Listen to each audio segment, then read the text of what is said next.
India के मारूफ आलिम शाही इमाम पंजाब के बयानात के लिए मौलाना उस्मान थेरेपी को सब्सक्राइब करें।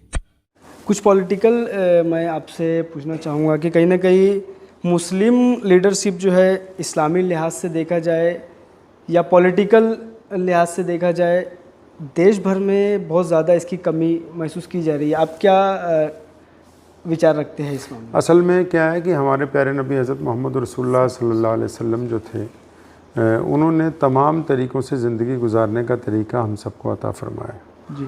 लेकिन हमारे यहाँ क्या हुआ, मुल्क की आज़ादी के बाद कुछ लोगों ने मज़हब को सिर्फ़ इबादत का तरीक़ा साबित करने के लिए पीरी मुरीदी के साथ और अपने अपने हलकों के साथ पूरी कोशिश इस बात की कि मुसलमान सियासत से दूर हो जाए। और मैं समझता हूँ ये बड़ी बदकिस्मती की बात है, जबकि नबी अलैहिस्सलाम जब मक्कतुल मुकर्रमा से हिजरत करके मदीना शरीफ पहुँचे तो आप अलैहिस्सलाम ने एक मुआहिदानामा जो बुखारी शरीफ में मौजूद है मदीना की उस वक्त की हुकूमत के साथ किया कि आपके हमारे क्या हकूक़ होंगे और आपके क्या हकूक़ होंगे।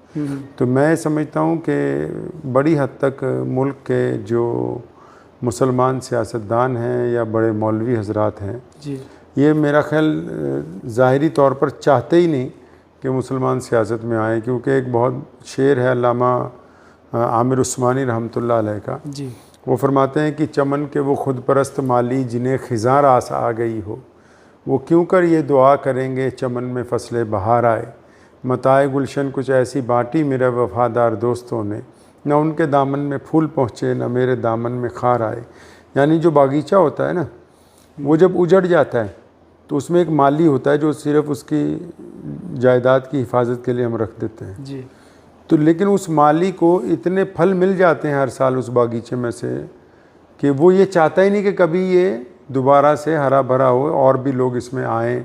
वो चाहता है कि ये उजड़ा ही रहे ताकि मेरा अपना ही काम चलता रहे, इससे मालिकान को फ़ायदा ना हो, लोगों को फ़ायदा ना हो। तो उसी की अक्कासी अल्लामा आमिर उस्मानी ने की है कि चमन के वो खुद परस्त माली जिन्हें ख़िज़ां रास आ गई हो, यानी जिन्हें वो मौसम रास आ गया हो जिसमें लोगों के लिए दुख और परेशानियाँ हो लेकिन उसके अपने के लिए राहत हो, वो क्यों कर ये दुआ करेंगे चमन में फसले बहार आए। जी। तो ये जो उजड़ापन है, जो जिस तरह से आपने बताया चमन में बहार अब तक जो है नहीं आ रही है, या सीधे तौर पर अगर मैं बोलूँ कि जो सियासी पिछड़ापन है मुसलमानों का, इसको किस तरह से रिकवर किया जाए? और इसको रिकवर ऐसे करना होगा जो दीनदार कुव्वतें हैं जो दीन का लोग जो काम करते हैं, जब तक वो ये नहीं समझेंगे कि भी सियासत भी दीन का एक हिस्सा है, उस वक्त आप इससे अपनी जान नहीं छुड़ा सकते। इसलिए आपको ये समझना होगा कि बाकी कामों के साथ साथ में सियासत के मैदान में अच्छे लोगों का आना, सियासत कोई बुरी चीज़ नहीं है लेकिन आपको इसलिए अच्छी नहीं लग रही कि शायद उसमें अब अच्छे लोग हैं नहीं आगे फ्रंट लाइन में, तो आपको अपने में से अच्छे लोगों को आगे लाना होगा जो आगे आके देश की भी सेवा करें और आपकी कौम की भी। सोशल मीडिया पर देखने में आ रहा है पिछले कुछ समय से मुस्लिम विरोधी चीज़ें काफ़ी ज़्यादा चल रही है। आपको क्या लगता है ये एक मुस्लिम समाज का, मुस्लिम धर्म का चेहरा सामने लाने की कोशिश की जा रही है या उन्हें बदनाम करने की कोशिश की जा रही है? देखिए, ऐसा है कि हम जिस दीन से ताल्लुक़ रखते हैं तो हमारे दीन ने कभी किसी की बुराई नहीं की, हमेशा अपनी अच्छाइयों का जिक्र किया है। अब आपको ऐसे बहुत सारे मुसलमान मिल जाएंगे दीनदार जो आपको कहेंगे कि ये क्या कर रहे हो ये तो जायज़ नहीं है, तो मोबाइल ना चलाओ, यूट्यूब ना चलाओ, ये ना चलाओ। तो ये कह देना कि सोशल मीडिया पे इस्लाम के ख़िलाफ़ कुछ वीडियोज़ आ रही हैं, बातें हो रही हैं, आप ये क्यों नहीं कहते कि आपके पास सोशल मीडिया पे काम करने वाले लोग कम हैं अभी भी? आप उस पर इस्लाम को सही तरह प्रोजेक्ट नहीं कर पा रहे, आप उस पर जो इस्लाम के ख़िलाफ़ एतराज़ात आ रहे हैं उनका जवाब नहीं दे पा रहे। क्यों? क्योंकि आपने तो अभी तक इस बात को एक्सेप्ट ही नहीं किया कि ये भी एक दायरा है जिससे दुनिया देख रही है और आपकी इस गलती का नतीजा आने वाली नस्लों को भुगतना होगा।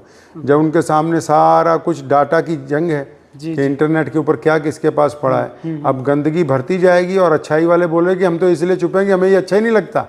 अरे भाई, अगर आप इसमें अच्छी चीज़ें नहीं लाओगे, हर एक आलिम दीन को चाहिए, तमाम दीनी तबकों को चाहिए कि जितनी इल्म आपके पास मौजूद है, जो अच्छी बातें आपके पास मौजूद है, आप उसको ऑन एयर लेके आइए, ताकि जब कोई बंदा इंटरनेट ऑन करे, अगर कोई बुराई की चीज़ आ रही तो उसका अल्टरनेट भी तो सामने हो ना, कि दूसरी ऑप्शन क्या है, अच्छाई की ऑप्शन भी तो सामने मौजूद होनी चाहिए ना।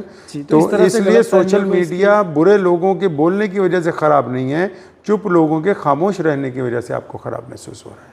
ओके, तो किस तरह से रिकवर किया जाए इसको, गलत फहमियाँ जो बिल्कुल, जिस तरह आपने और बहुत से शोबे बना रखे हैं कि ज़कात का शोबा है, सदक़ात का शोबा है, लोगों को पढ़ाने का शोबा है, अल्लाह के रास्ते में निकलने का शोबा है, तो जो अच्छे लोग इस काम को कर सकते हैं उनको भी तो अप्रिशिएट कीजिए ना, कि आपको इस लाइन में जो कमी है दीन के मुतालिक मालूमात की, उसको पूरा करना होगा इंशाअल्लाह।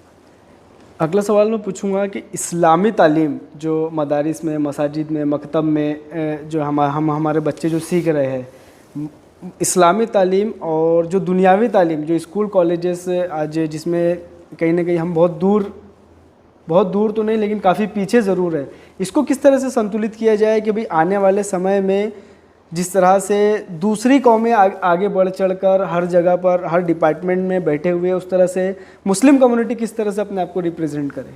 देखिए, आपको तालीम के मैदान में अभी भी इनकलाबी कदम उठाने होंगे।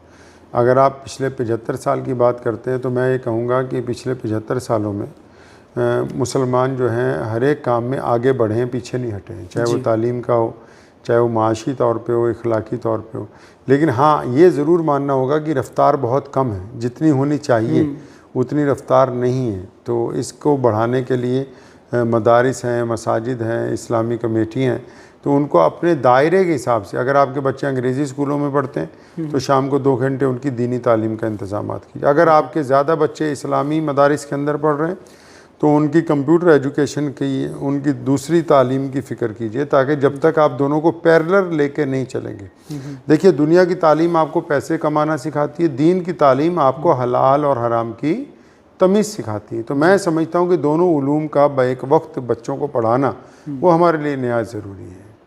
जी, हाल फिलहाल जो देखने में आ रहा है कि यूनिफॉर्म सिविल कोड की बात की जाए, CA NRC की बात की जाए, अभी जो है वक्फ को लेकर गवर्नमेंट ने कानून बनाई जो अभी सुप्रीम कोर्ट में जिसका मैटर शुरू है, इन सारी चीज़ों को देखते हुए क्या लगता है कि गवर्नमेंट मुस्लिम विरोधी है? आपको कभी ऐसा नहीं लगता कि मुसलमानों के लीडर खुद मुसलमानों के विरोधी हैं? आप ये तो बात करते हैं कि हुकूमत ने क्या किया, आप ये बात क्यों नहीं करते कि आपके लीडरों ने अब तक क्या किया? मुल्क भर में तकरीबन 100 मुकामात ऐसे हैं जहाँ से आपके लोग मेंबर पार्लियामेंट बन के पार्लियामेंट में जा सकते हैं। और कानून बनते क्यों हैं? कानून इसलिए बनते हैं कि कुछ अच्छा किया जाए, या कानून इसलिए बनते हैं कि आने वाले दौर में उनको बदल दिया जाए। अच्छा, अगर कोई वक़्फ़ का कानून बन भी गया है तो वो क़यामत तक के लिए तो नहीं बना। जी, अगर बन भी गया है तो कब तक के लिए बना है? वो उस वक्त तक के लिए बना है जब तक आप में ऐसे लोग नहीं होंगे जो उसको तब्दील करवाने की ताकत रखते हो।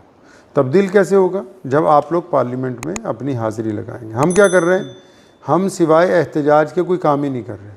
क्या आपने कभी सुना कि मुसलमानों की जितनी बड़ी इस वक्त मुसलमानों की पूरे मुल्क में सोसाइटीज़ हैं या मुसलमानों के जो राजनेता हैं वो ये कहते हो कि हम अलायंस करके कोई इलेक्शन लड़ेंगे, या उन्होंने ये कहा हो कि मुस्लिम पर्सनल लॉ बोर्ड के साथ जितनी ज़ैली तंजीमें हैं वो सियासी तौर पे मुस्तहकम होंगी, क्योंकि कानून तो पार्लियामेंट से बना है। तो पार्लियामेंट में जब तक आपके हिमायतियों की या आपकी सीटें ज़्यादा नहीं होंगी तो आप कानून कैसे बदलेंगे? बिल्कुल, आप नहीं बदल सकते कानून को। तो आप बीमारी के इलाज की तो बात ही नहीं कर रहे, आप तो सिर्फ अपना एहतजाज दर्ज करवाने की बात कर रहे हैं। तो सिर्फ एहतजाज दर्ज करवाने से तो कोई कानून जो है वो बदला नहीं जा सकता ना। तो इसलिए आपके पास वसाइल भी हैं, लेकिन आप डरते हैं मेन स्ट्रीम सियासत में आने से। आप नाराज़ नहीं किसी को करना चाहते, ना दाईं तरफ वालों को ना बाईं तरफ वालों को। तो इसलिए शायद आप मुसलमानों की क़यादत करना भी चाहते हैं लेकिन उसका हक़ नहीं अदा करना चाहते जो पार्लियामेंट में जाके अदा हो। आपके नज़र से आज इंडियन पॉलिटिक्स में मुस्लिम रहनुमा कौन है? क्या लगता है आपको कि भाई ये शख्स है जो मुसलमानों की पूरे देश भर में रहनुमाई कर रहा है? अगर मैं सीधे तौर पर एक नाम लूँ कि ऑल इंडिया मजलिस इत्तेहादुल मुस्लिमीन के असदुद्दीन अवैसी साहब, कहीं ना कहीं उनको, देखिए अवैसी साहब अच्छे बंदे हैं, वो हमेशा कौम की, देश की हमदर्दी की बातें करते हैं, हमें उनसे इस बारे में खुशी है जी। लेकिन क्या वो भी ये चाहते हैं कि भी आने वाले दिनों में कोई बड़ा अलायंस बने जिसमें मुसलमानों की भी हिस्सेदारी हो, या वो छोटी छोटी बातों पे दूसरे अलायंस के साथ नाराज़गी का इजहार करते रहें? क्या अपने ज़ाती मफादात को पीछे रख के कौमी मफादात के लिए आप इकट्ठे होंगे? क्या बड़ी तंजीमें इकट्ठी हो के कोई यूनाइटेड फ्रंट बनाएंगी जिसके अंदर वो मुस्लिम उम्मीदवारों को ला सकें कि हम इनको जिताना चाहते हैं? जब तक ये जितने बड़े मौलवी और लीडर हैं ये आपस में लड़ते रहेंगे तो कौम का सियासी तौर पर कायद मिलने वाला नहीं है। मुसलमानों को चाहिए कि फ्रेश लीडरशिप पैदा करें, एक अपनी पार्टी बनाई जाए, एक अपनी फ्रेश लीडरशिप पहले लेके आएँ, अच्छे लोगों को आगे लाइए जो मुल्क के लिए भी अच्छे हों, कौम के लिए भी अच्छे हों, समाज के लिए भी अच्छे हों, दीगर अक़वाम के लिए भी अच्छे हों। आप अच्छे लोगों को अप्रिशिएट करना शुरू कीजिए, उनको आगे लाइए ताकि ये मसला जो है आसानी के साथ हल हो सके। जी